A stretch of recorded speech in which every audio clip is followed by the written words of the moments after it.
Hey everybody, it's Gayle. I don't really know if Gayle Talk Shit is back, like, as a thing again or whatever, but I wanted to make this video so you get to see it. Ta-da! Anyway, I have started the process of getting my tits smaller. This is something I actually did about 4 years ago. Originally, I went and I saw a surgeon and was like, my tits hurt. Can I have less titty? And the surgeon said we will do everything we can to get you less titty. And it didn't work out because in order for a breast reduction to be seen as medically necessary by the insurance company, and you better fucking bet those air quotes are coming back in a minute, you have to remove about 500 cc's of tit each. So both boobs have to lose about 500 cc's. Like, that's the rule the insurance company sets, because a doctor saying yes, a breast reduction would help this person live a healthier life because they won't be in pain from their tits all the time is apparently not enough for the insurance company. There have to be rules about how much titty has to be removed, because, like, God knows I'm over here just looking so forward to getting my tits cut open and then getting a bunch of my tits scooped out and then having to spend a month recovering from doing that trauma to my body, because, you know, I'm bored, I guess. Patriarchy in medicine is real and I fucking hate it so goddamn much. And so I go in, and one of the things they ask you when you do this is what size boob do you want? And I don't have a concept of small boobs, guys. Like, in terms of, like, I see boobs in two forms. People whose boobs match their shape, and people whose boobs look like they hurt. That's the only way I see boobs. But I know, like, I have a sense of a B cup, and, like, I feel like that's about as much titty as I want. And so I'm like, a B cup would be nice. Like, I feel like it's like one handful of titty is a B cup.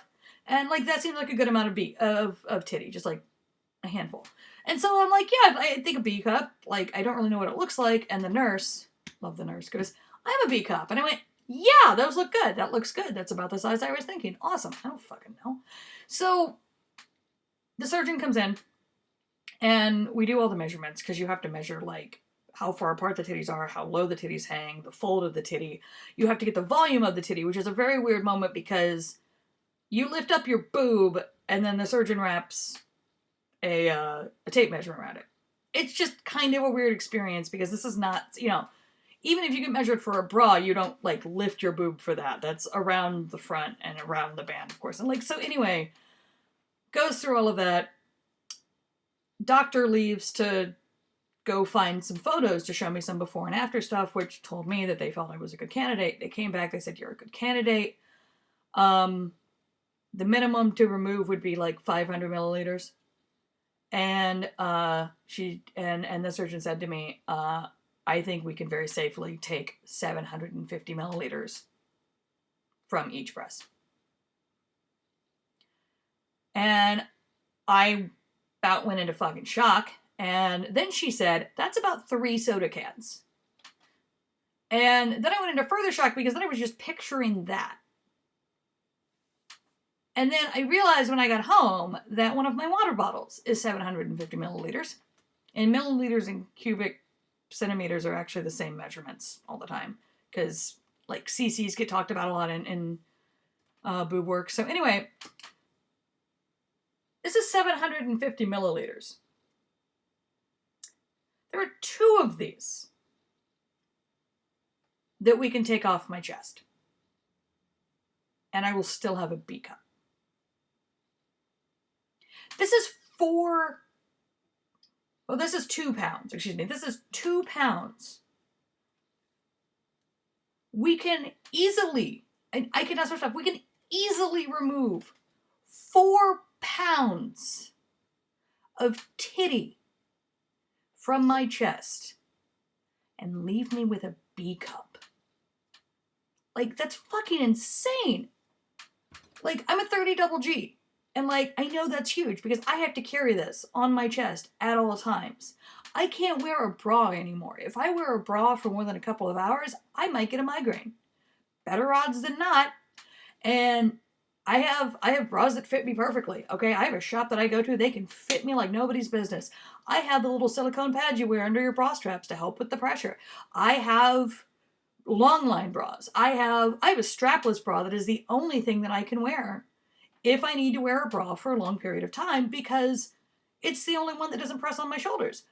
But fun with that, I was wearing it at an event the other week, and I think they got bigger again because it wasn't fitting in the cups like they did before, and I could feel where it was pulling on my back. And this, like, I know you're probably amazed that I found a strapless bra that fits my titties, but I did. It's a Panache bra. I highly recommend it. It's like $70, but it's so worth it. It's comfortable, which is not a real thing with strapless bras, but it happened. I'm as confused as you are. So yeah, anyway, so now what we have to do is we have to jump through all the hoops of convincing the insurance company that this is a medically necessary breast reduction because God knows if the insurance company did not require you to meet a bunch of standards on smallering your titties, people with titties would just be flying into the surgeon's office to get those things taken off for the fun of it.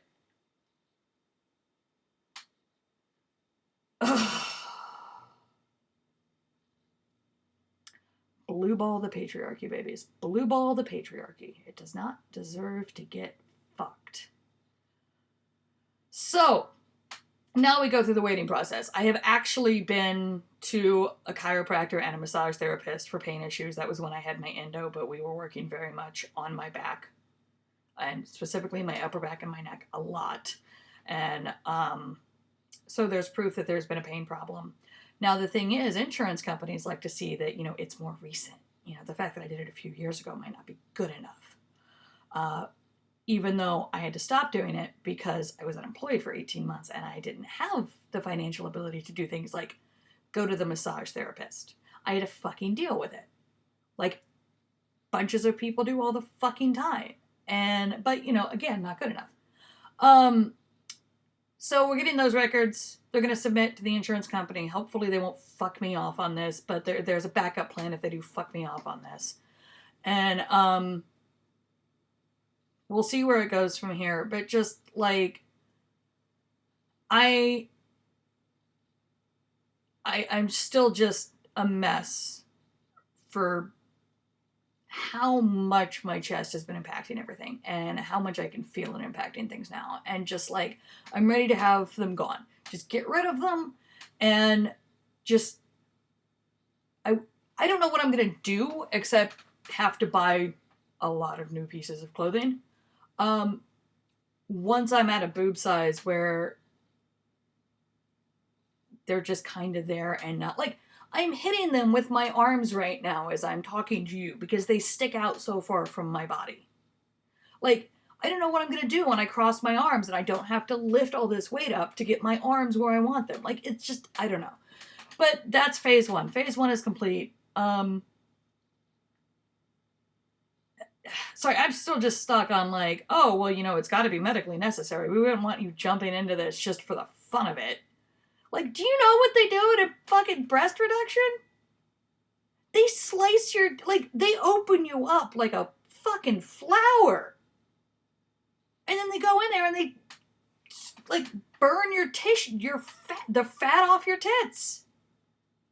And then they sew you back up and you spend a week not moving while sitting in a semi-reclined position. And that's part one of recovery.